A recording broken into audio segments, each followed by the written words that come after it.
Welcome to Private Fame. Today's story is about Kylie Jenner, not the billionaire headline, not the reality TV royalty, but the girl who became a brand before she became an adult, marketed, magnified, and modified in front of the entire world.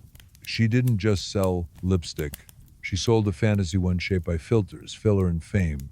But behind the glow ups and product drops was someone quietly vanishing into the version of herself the internet wanted most. This wasn't just success, it was simulation. And the question was never, is it real? But how long can you keep pretending it is? If you're staying with me, like the video, subscribe, and tell me where you're watching from and what time is it right now. You're 13 when the transformation begins. Not the physical one that comes later, but the psychological molting, the slow, skin tight realization that you are not a daughter, not a teenager, not even a full person. You're a product in development, a prototype in heels. Your body's in beta, and the world is already alpha testing it. Every photo is feedback, every comment, a market signal. Your value is not in who you are, but in what you could become. They say you're the ugly duckling, but only because they know you won't stay that way. Ugly is just raw material in Calabasas. Your sisters carved themselves into icon sculpted jawlines, filtered curves, 120 zero smiles. You think that's what growing up is, not learning who you are, but how to become what they'll buy. By 16, your face is barely yours anymore. Your lips arrive before you do. People ask if it's real. You say it's lip liner. The lie is part of the package, and the package sells out in minutes. Kylie lip kits, not make-up salvation. A 29 escape route from insecurity. You're not selling cosmetics. You're selling a map to the version of you that gets liked. You build a billion-dollar empire without inventing anything, just branding the absence. You make insecurity aspirational. You are both the problem and the cure, and they love you for it. But you don't love you. Not really.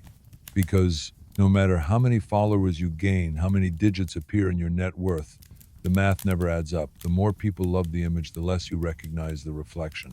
You scroll through photos of yourself on fan pages and feel like you're looking at someone who stole your face. And that's the point. There is no you anymore. There's Kylie, queen of Instagram, monarch of Met Gala mannequins, mother of contour, and now actual mother. Yes, you give birth in secret because for once you want something real, something yours, something not curated, but it's too late. The baby becomes content. The pregnancy becomes a marketing pivot. The privacy becomes the product. You post a birth announcement like it's a music video. Likes, shares, headlines, monetized motherhood. Your daughter's first breath comes with a sponsorship deal. You try to slow down, to rebrand, to say things like, I just want to be a mom now. But being just anything was never allowed. You were not raised to be. You were raised to perform. So you keep performing even when the surgery fatigue sets in, even when your face stops bouncing back, even when the filters start to glitch, and you begin to look more like your own impersonator than yourself. But the machine doesn't care. The brands keep calling, the cameras keep rolling, the followers keep following, because even your decay is aspirational. Even your unraveling can be sponsored. And through it all, beneath the luxury closets, behind the 100 million valuation, under the house with 16 bathrooms, you remain stuck. Not famous, not successful. You're stuck inside an avatar you built too well. Inside a version of yourself you can't afford to kill. Because the world doesn't want Kylie Jenner. It wants the idea of her, and you're just the vessel. And vessels don't speak. They sell, and so you keep selling your skin, your silence, your softness. The silence is the most profitable, isn't it? Say nothing. Let the photos speak. Let the branding team spin. Let the rumors swirl and the analysts report. A disappearing chin becomes intentional contouring. Puffy cheeks, pregnancy glow. Another surgery, aging naturally. You become a living illusion, the face of plausible deniability, a doll who never confirms, never denies, just posts. And it works, again, because the public doesn't want honesty. They want access. They don't want the truth of your exhaustion, your self-loathing, your reliance on painkillers after procedures, no one knows you had. They want another collection, another haul, another selfie in a perfect outfit with a caption that implies joy but radiates curatorial despair. Behind the screen, you're unraveling slowly, like thread from the hem of a designer gown. Not a scandal, not a breakdown, just a quiet disintegration. Your relationships hollow out, the boyfriends get younger, the sisters get C. Whole days vanish into glam sessions. You stare at your own reflection for hours, not out of vanity but confusion. Is that still me, you wonder? Your original face, your baby photos, your pre op expressions, they feel like ghosts. You've curated yourself into extinction, and then come the girls, the copies, thousands of them, millions, teens with lip filler appointments booked for their 16th birthdays, influencers with usernames like Kylified and Kylico. They wear your face better than you do now. Fresher, cheaper, less haunted. They call you mother. But it's not Reverend Seat's replacement. You don't blame them. You built this. You made yourself a blueprint, and now they're building cheaper replicas. That's the cost of being the original. Obsolescence. Your wealth grows, your soul atrophies, you hold $1 billion in your hand and feel nothing. Because when everything is branded, nothing is sacred. Not your body, not your child, not even your grief. You have it all, and yet you're starving. But not for food, for something you were never allowed to name. Authenticity? Rest? Love? You don't know. All you know is that silence now feels like suffocation, and every like is a needle, not a bomb. And you start to wonder what would happen if you disappeared. Not left the app, not took a break, but really left. No posts, no updates, no brands, just gone. Would they forget you? Would they chase you? Would you finally become real? Or were you never real to begin with? Just the most profitable illusion in the history of Instagram. There's no grand goodbye, no black and white documentary where you confess through tears, no final selfie captioned, logging off for good. That would still be performance, that would still be brand. No, the way you leave isn't cinematic. It's quiet, almost imperceptible. The posts slow down, then stop. The updates grow sparse. The partnerships fizzle.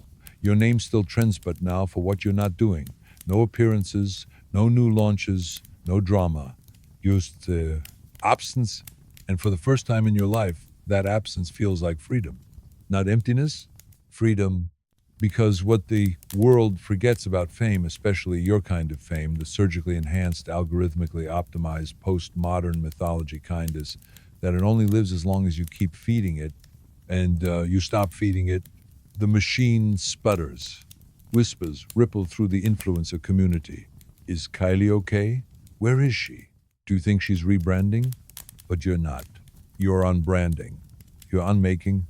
You've spent years being the face of aspiration, and now you're becoming the ghost of disillusionment. You don't throw away your wealth. This isn't martyrdom. You don't torch your empire or start a GoFundMe to reconnect with the real world. That would be its own performance, its own cloud chasing tragedy. No, you keep the house, you keep the child, you keep the silence, but you shed the skin. Bit by bit, the glam team isn't on speed dial anymore. The angles don't matter.